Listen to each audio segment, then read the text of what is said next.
Guys, may nagpaabot sa atin.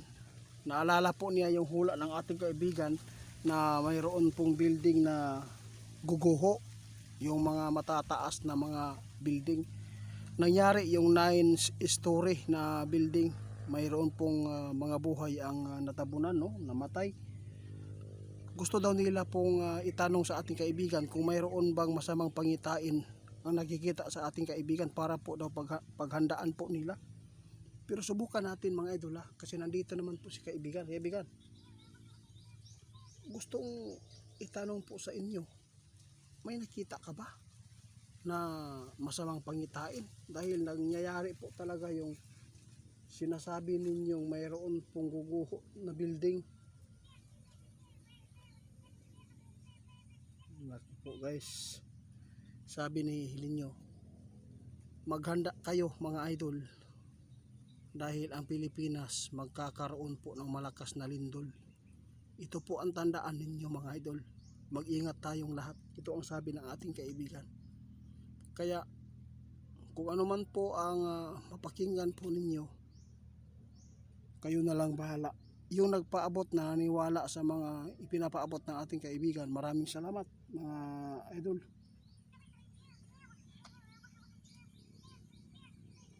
Marami pang pangitain na nakikita ng ating kaibigan na paghanda natin. Isa, kalamidad.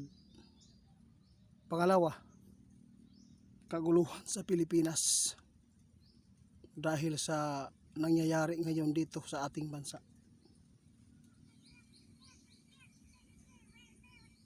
Paghandaan po daw natin yan mga idol, sabi ng ating kaibigan. Talagang mangyayari po na mayroon pong mamamatay dahil sa kaguluhan po, dahil sa flood control, kung saan napaka kawawa ang mga taong niloko nila.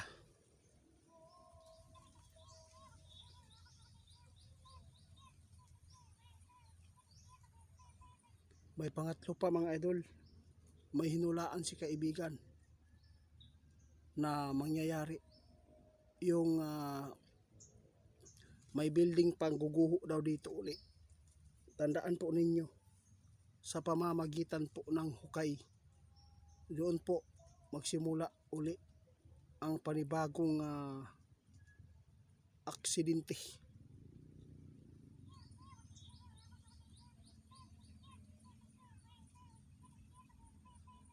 Guys, tandaan ninyo, lumalala na ang mundo natin.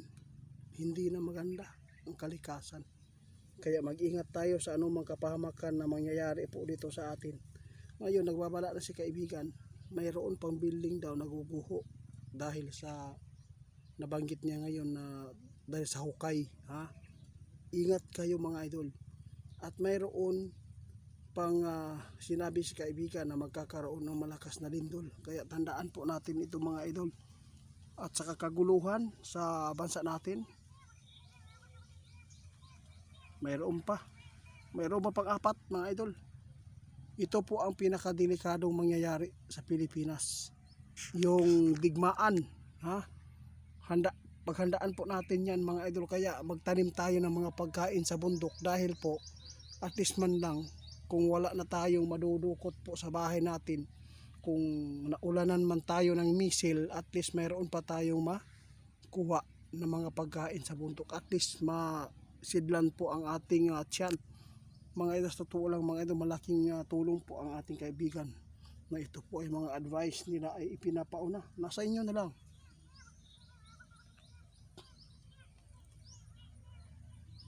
Talagang malapit na mga idol ang digmaan.